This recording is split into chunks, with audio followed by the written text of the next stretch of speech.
Thank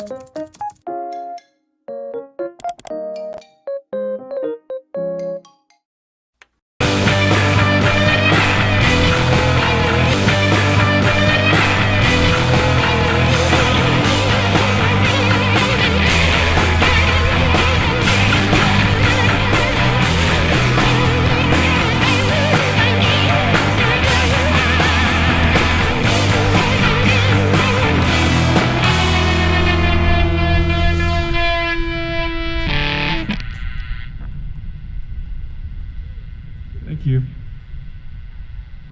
Music has this unparalleled ability to take all of one's pain, pull it into a single frame, and invite us to relive it with all of the joy of experience and none of the suffering. Like a wind turbine converts the wind's kinetic energy into electrical power. All of us could have psychotic problems. It's an answer to a very difficult life situation. And when I face with a situation which is very stressful for me, so I can start to hear voices, for instance. And what happens in those voices or those experiences that I have, they can include something that previously has happened in my life. We have the idea of hearing people and creating something together based on that.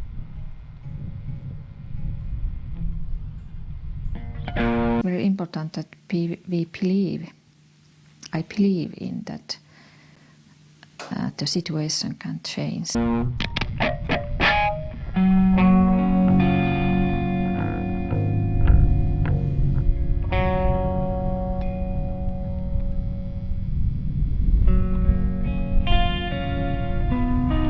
is a slow one, because we're tired.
Why did you agree to do this concert?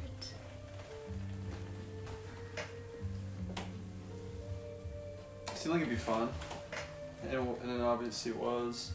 And also, it's such a random place to play. It was our first show, and we thought that was pretty much as cool as a first show could ever get, is to be that. And it was presented in an exciting way. Yeah, definitely. We were eager to play, so we would have played at Walmart. It definitely initially seemed, I don't know, it just seemed like a really nice thing to do.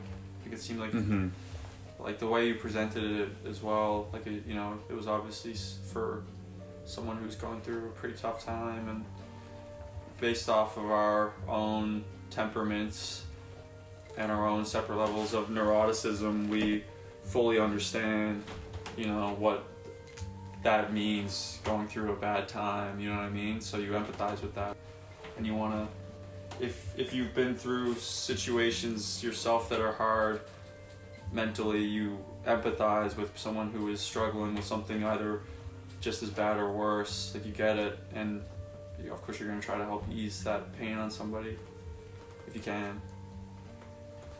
Yeah. Why do you play music? great outlet for obsessing and being compulsive. Healthy outlet. Definitely. And a therapeutic outlet.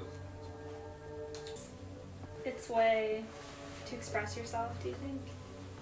Definitely. Yeah. Yeah. Yeah.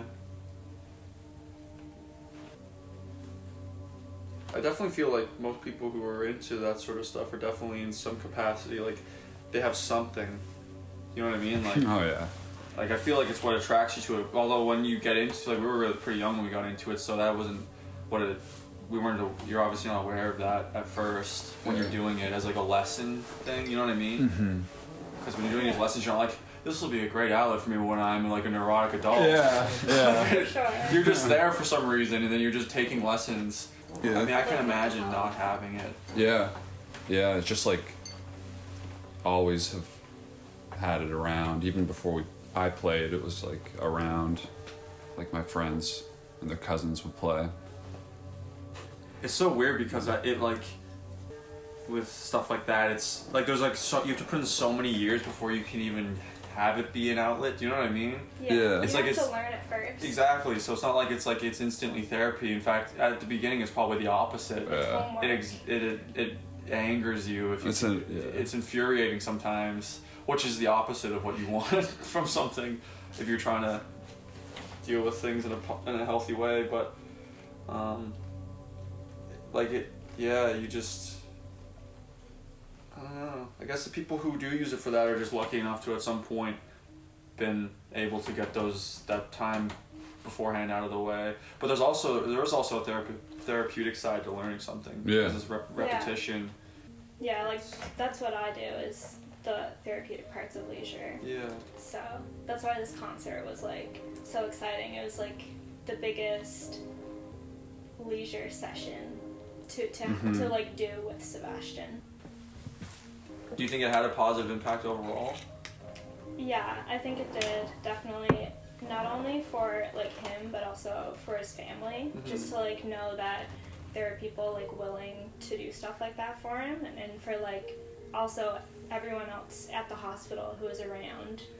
For that to happen was really exciting because it's so mundane, like at the hospital all the time. Yeah, it So, definitely is. Yeah, it was like kind of like a turning point. I feel like the staff and stuff have changed since this happened too. I feel like there's a bit more respect. Yeah, definitely. Yeah. That's That's good. good. Wow, interesting.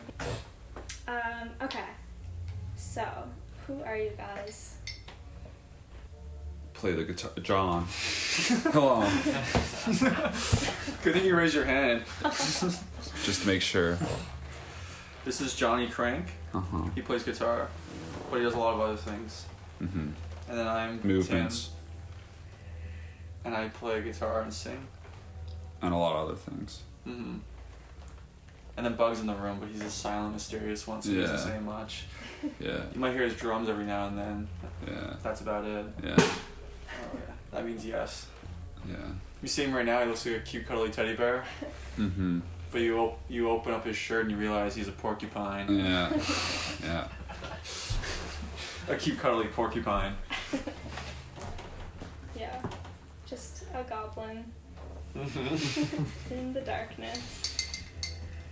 Alright, another question. What do you think about the phrase, change is good? Yeah, it's a perfect phrase. Everything's always changing. It's Yeah. good to change with it. Change is growth. Yeah. Growth is positive.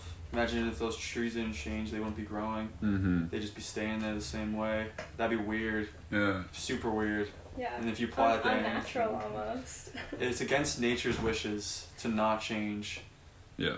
I But mean, change is everyone hard. does. Yeah. Yeah. Change is hard. It's a lot of work. It's natural, but it's uncomfortable. Mm.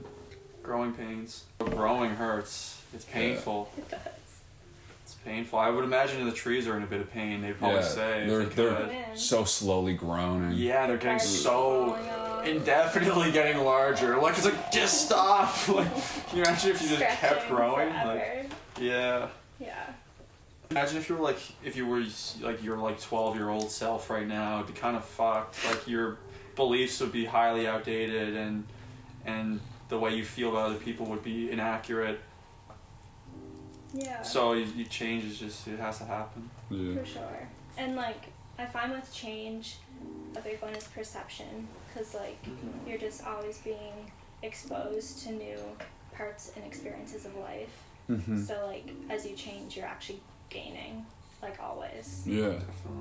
Definitely. Yeah. I have a few more questions from Julie. So, what did it feel like knowing a whole wing of the hospital was listening? I don't think we knew until after. Yeah, we didn't know, but it's exciting to hear. It's cool. Every time we stopped playing, pretty much in between songs, you could hear someone screaming off in the distance. Yeah. So I was thinking about that the whole time. Like, I was thinking about this person screaming. Yeah. It put things in perspective. Right. Because you're like, this person's yelling in agony, and I'm just like playing some songs that I wrote. Like, it's like, so I guess we didn't really think about it. Right. Yeah. I definitely didn't feel It's nervous. surreal. No. But yeah, I was excited, definitely. Like, and it's really nice that people were listening, and that hopefully they liked it, and Yeah, it feels good. yeah, definitely. What does it feel like to know even people that have been greatly challenged to engage with people stopped what they were doing and were listening? It's like, I find working with that, it's surreal to meet people and just know you and I are just the same. The only thing different is your health. Yeah. You know? Like, everyone's awareness is just like, you're existing. You know? Yeah, definitely. But in very different situations. Yeah, that's that's really nice. That means a lot, and especially because it's us doing the music stuff. I guess it's coming from our own place of like internal struggle or whatever, good or bad. Like, it's if it even gets someone's attention, that's a nice thing. Yeah, it's like, it's powerful to connect with someone, like, non-verbally. Like, it is through music, which is like words, but you're not just like having a conversation. You're having a conversation like through the music. Yeah, definitely. Yeah, I mean, well, a large part of really bad mental illness is a certain level of like, probably, I feel like, repression, and music is just like, those things that some people probably repress and become depressed over. It's just like you yelling it out, and it's like the opposite of holding shit inside of you, so it prevents you from perhaps like losing your mind in a certain sense by doing it, and people I guess connect with that. For sure. So, why do you think this genre of music that you guys play is calming? Not conventionally calming music. Like, working with him, it's like I can sense when anxiety is high, and then he'll go put on intense music, like rock music, whatever. And then he'll just like snap back into reality, kind of. Well, it takes you out of your, like, if you really listen to music and really love it, then it's like escape, like anything else, but a healthy one. It's like, the classic, like, pinch me, I must be dreaming, or whatever. Like, have you ever done that? Have you ever been like feeling super anxious and you do something like that? Like, snap yourself out of it? Yeah. Like, I guess loud and abrasive music would snap you out of it. First, in some cases, like, if you're about to, like, if you're feeling super anxious, like, I was feeling it last night, randomly. I was feeling super anxious tonight, and I just, like, literally just, like, I made, like, a loud sound or something, and, like, just, like, sort of, like, shook my head and just, like, took me out of it. Sometimes you need to be snapped out of things, and it gives you a calmness. I felt really calm after it. Like, it's just, like... Yeah, well, it makes you, force you to be more present. If you're listening to music, you're pretty present in that moment. Yeah. If you're listening to it and enjoying it. For sure. I find, like, if someone has an interest or, like, a knowledge of music, you get even more, like, release from listening to it. Yeah. So this kind of goes actually with what I was just saying, but it's just an expansion. So if you have any thoughts on it, So what I just asked you was, why do you think it's calming? Or why do you think it allows a reflection and an agreement of what's going on in their mind? So it's like, if you are going through like mental health crisis and you have intrusive thoughts, why do you think music, which is intense, why do you think intense thoughts go with intense music? Well, if you have a lot of intrusive thoughts, music can take you away from those intrusive thoughts too. Even, you know, even if they are aggressive, intrusive thoughts, if you're into aggressive music, just listening to, you know, whatever genre it is, it just happens to be aggressive, that will take you away from that intrusive thought, at least momentarily, and it'll help it. And I mean, lyrics are just intrusive thoughts written down. That's all it is. So, no, I guess not everyone even really listens to lyrics or connects with them necessarily, but I guess if you hear someone else like saying these kind of like personal things that maybe some people would be ashamed of admitting that they thought about or felt, like, I don't know, I guess it just makes it feel like okay. Because the whole thing behind intrusive thoughts is the anxiety and the grief they cause you, because sometimes it could be the total opposite of how you feel. Your brain is just poking at you, and repressing that is only, it just makes you feel miserable and like a wreck. And if you just like get it out, if you just get it out, it's gone. That's it. It's out of you. And if there's aspects of that in a song or in music, then I mean, I've definitely heard songs before, and like lyrics jump out at me, and I'm just like, holy shit, like that's how I feel. And then you're no longer ashamed of it. Yeah. Like you're just like, that's the biggest. I feel like that's probably the biggest problem with any mental illness stuff, is the like shame that is around it. Like if you're mentally unwell, it is. It's like, it's scary to think about it. Like she's saying, it's like it allows you to reflect. Yeah. So because someone else is saying it, you can actually like face the facts. It's like, oh my god, like I thought this, they thought this, that's fine. Reflection, and then you can move on. Yeah. Yeah. It's like the Pair Sisters song. Like it's not an intrusive thought, but the song "I'm Me," it's like such a good song, such good lyrics, and it's just about being stuck with being yourself, basically. And I'm like, the lyric is "I'm me, and me is all I'll ever be." You know, I remember listening to that song a lot and feeling okay about myself then more, because it's just like this musician that I look up to just went through something similar and arrived at that conclusion, and it just makes you feel okay. And you start to grow. And the thing that was stopping you from growing was just like being afraid of yourself. So it's like the music is allowing you to reflect, allowing you to grow. Full circle. There we go, we tied it off with a nice little loop.